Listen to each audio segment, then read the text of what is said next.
بسم اللہ الرحمن الرحیم۔ السلام علیکم۔ یہ آپ کا اپنا ڈیجیٹل پلیٹ فارم ہے، میں طارق متین ہوں۔ ایک عمران خان صاحب پر ہونے والے حملے کے بعد اب تک کی جو تفتیش ہے اس میں اہم ترین انکشافات سامنے آئے ہیں، اس حوالے سے اس ویڈیو میں بات کریں گے۔ اس کے علاوہ اس ویڈیو میں اس بارے میں بھی ہم بات کریں گے کہ امپورٹڈ حکمرانوں نے ہر طرف تباہی مچائی ہے، بیڑا غرق کر دیا ہے، اور ہر سیکٹر اب اپنی اپنی جگہ چیخ رہا ہے، چلا رہا ہے کہ ان کا اس حکومت نے کباڑا کر دیا ہے۔ ابھی میں کچھ دو سیکٹرز کی تمام تر مثالیں آپ کے سامنے رکھوں گا کہ اس حکومت نے آنے کے بعد کیا کیا ہے اور عمران خان کی حکومت کیا کر رہی تھی۔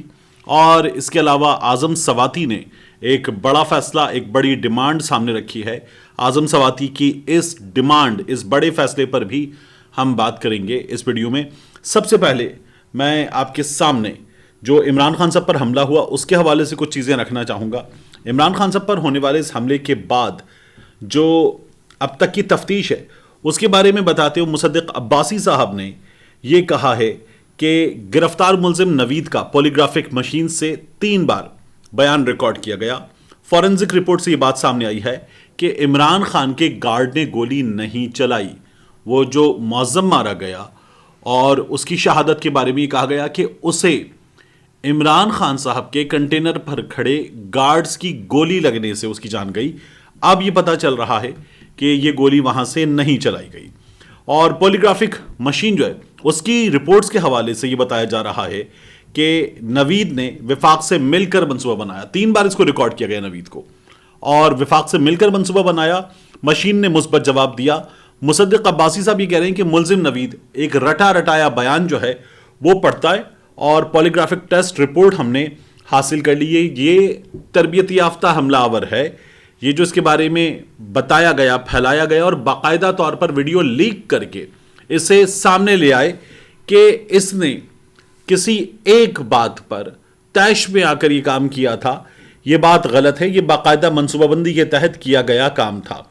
اس معاملے میں جو عمر سرفراز چیمہ ہیں انہوں نے یہ کہا ہے کہ یہ مذہبی جنونی شخص نہیں ہے، اس نے اپنے جھوٹے بیانات طوطی کی طرح رٹے ہوئے تھے، اور انہوں نے یہ بھی کہا کہ ہم نے اس معاملے میں بلایا تھا کچھ لوگوں کو، لیکن وہ نہیں پیش ہوئے، سوالات کے جوابات دینے کے لیے پیش نہیں ہوئے، اور جے آئی ٹی کی جانب سے سمن کیے جانے کے باوجود جب یہ پیش نہیں ہوئے ہیں تو اب ان لوگوں کو گرفتار کیا جا سکتا ہے۔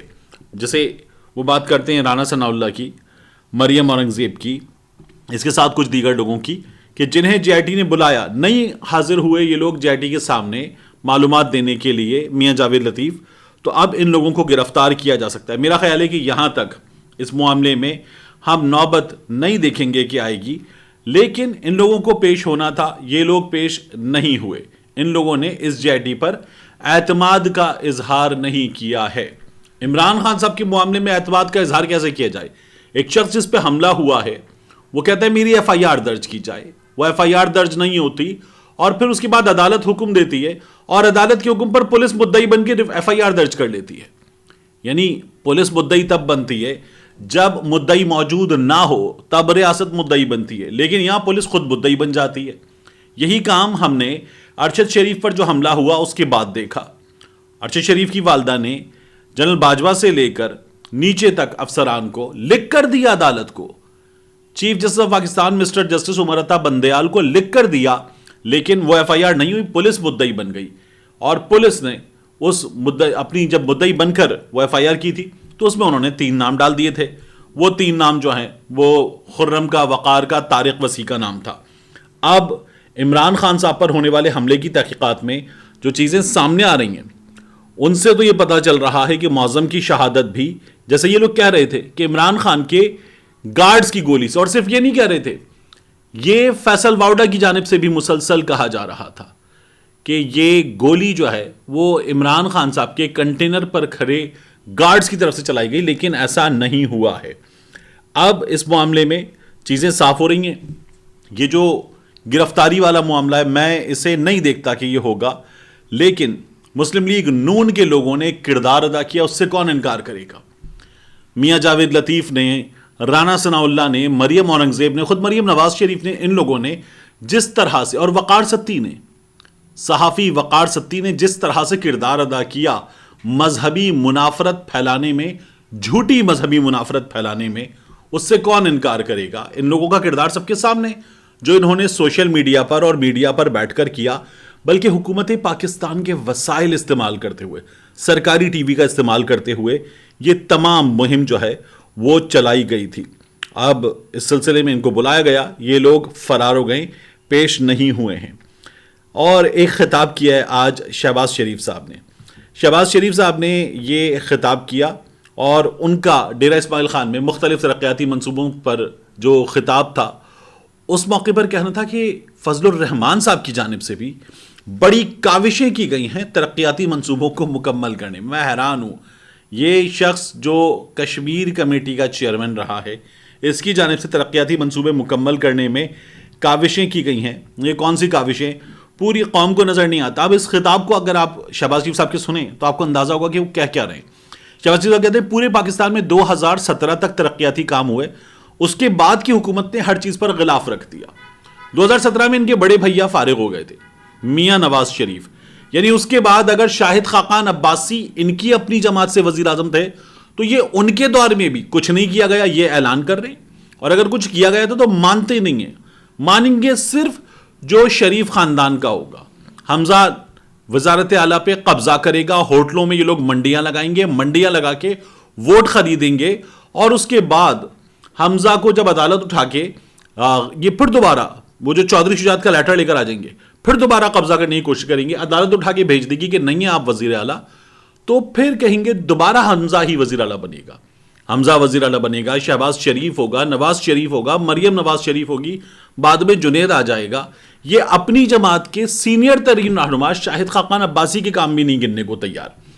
اس کے بعد کیا ہوا ہے؟ شہباز شریف صاحب کیا کہہ رہے ہیں کہ سی پیک جو ہے وہ سرد خانے میں ڈال دیا گیا، ترقی اور خوشحالی جو ہے وہ ہماری ختم ہو گئی۔ تو سی پیک کے بارے میں تو چینی سفیر کہہ رہے ہیں کہ کہیں بھی اس پر ہمیں تحفظات نہیں ہیں، اس کی رفتار پہ بھی تحفظات نہیں ہیں، اور اگر کووڈ میں رفتار کم ہوئی تھی تو اس کو وہ بھی مانتے ہیں۔ پھر وہ یہ کہہ رہے ہیں پاکستان دیوالیہ ہونے جا رہا ہے، لیکن مخلوط حکومت کی کاوشوں نے دیوالیہ ہونے سے بچایا ہے۔ میں حیران ہوں، ان لوگوں کا دماغ بھی شاید اپنی جگہ پر نہیں ہے۔ جب عمران خان صاحب کے خلاف تحریک عدم اعتماد آئی تو 178 پہ تھا ڈالر، آج 225 روپے پلس ڈالر ہے اسٹیٹ بینک کی طرف سے اعلان کے مطابق۔ بینک میں لینے جائیں آپ ڈالر، آپ دھکے کھائیں گے، ڈالر نہیں ملے گا آپ کو، بینک 250 روپے میں ڈالر دے رہا ہے۔ تو یہ ان لوگوں نے حال کیا ہے۔ اس کے بعد ان لوگوں نے جو حال کیا ہے اس کو آپ کو دیکھنا ہو تو یہ دیکھیے کہ اسٹیل سیکٹر نے آج اخبارات میں اشتہار دیا ہے، اسحاق ڈار کی، شہباز شریف کی، گورنر اسٹیٹ بینک کی تصویر لگا کر، اور کہا ہے collapse of steel industry could shut 45 downstream industries. جو اسٹیل انڈسٹری ہے وہ تباہ ہو رہی ہے، بند ہو رہے ہیں اسٹیل کے کارخانے، اور اس کی وجہ سے 45 مزید انڈسٹریز جو ہیں وہ بند ہوں گی۔ آخر میں انہوں نے کہا if the situation remains unaddressed it could result in large scale joblessness of workers associated with the steel sector۔ اگر یہ ایسے ہی رہے گا تو ہزاروں بلکہ لاکھوں کی تعداد میں لوگ جو ہیں وہ بے روزگار ہوں گے، کیونکہ 46 انڈسٹریز جو ہیں وہ اس سے متاثر ہوں گی اگر یہ سلسلہ ایسی رہے گا۔ اس وقت سیلاب کے بعد کی صورتحال میں بھی ہمیں جو اسٹیل انڈسٹری ہے اس کی ضرورت ہے، کیونکہ ہمیں اس وقت جہاں جہاں پل تباہ ہوئے ہیں، سڑکیں تباہ ہوئی ہیں، انفراسٹرکچر تباہ ہوا ہے، وہاں ہمیں اپنی اسٹیل انڈسٹری کی ضرورت ہے، لیکن اس حکومت کی کوئی توجہ نہیں ہے۔ پھر ایپٹما کیا کہہ رہا ہے کہ 1600 فیکٹریاں پہلی بند ہو چکی ہیں، 50 لاکھ ملازمتیں ختم ہو چکی ہیں، 3 کروڑ لوگ مزید متاثر ہوں گے، اور ملک بھر میں ہم فیکٹریاں بند کرنے پر مجبور ہیں۔ اس وقت یہ صورتحال ہے۔ اب آپ یہ چہرہ دیکھیے تو آپ کو کیا اعلان نظر آ رہا ہے کہ پاکستان کو اس وقت بیرونی امداد کی ضرورت ہے۔ فضل الرحمان، عمران خان کے دنوں میں کیا صورتحال تھی؟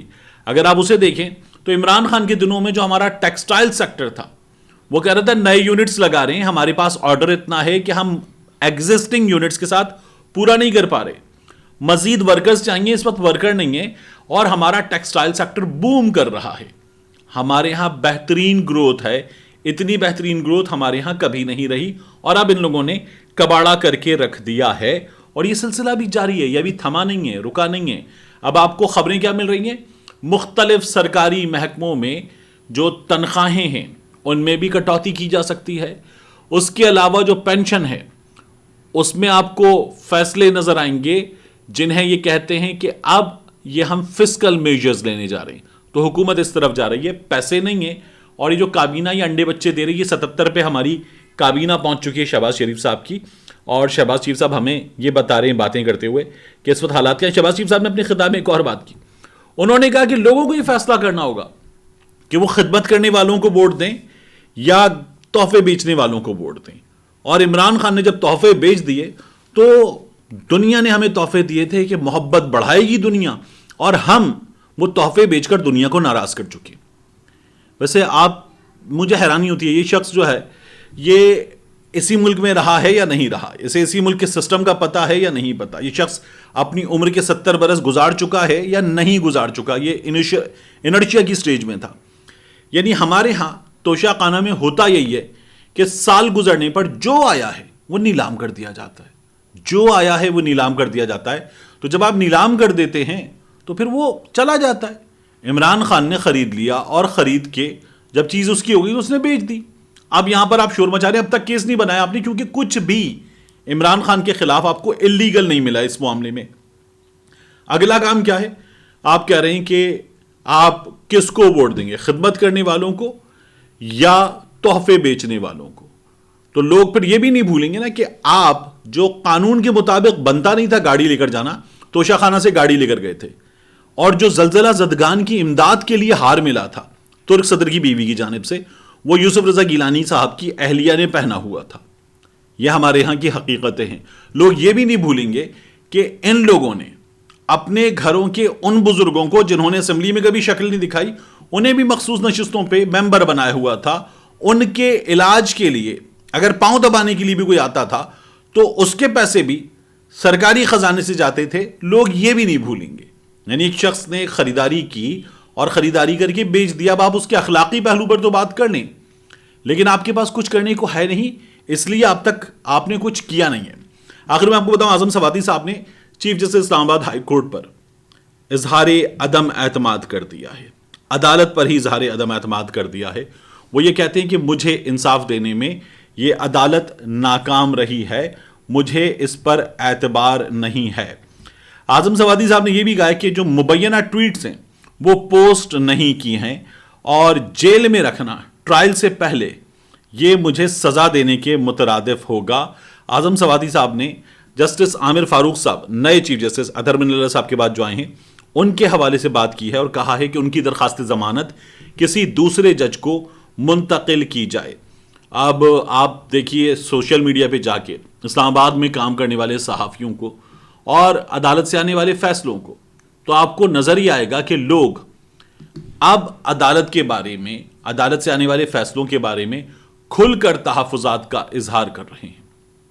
ملتے ہیں انشاءاللہ آپ سے اگلی ویڈیو میں.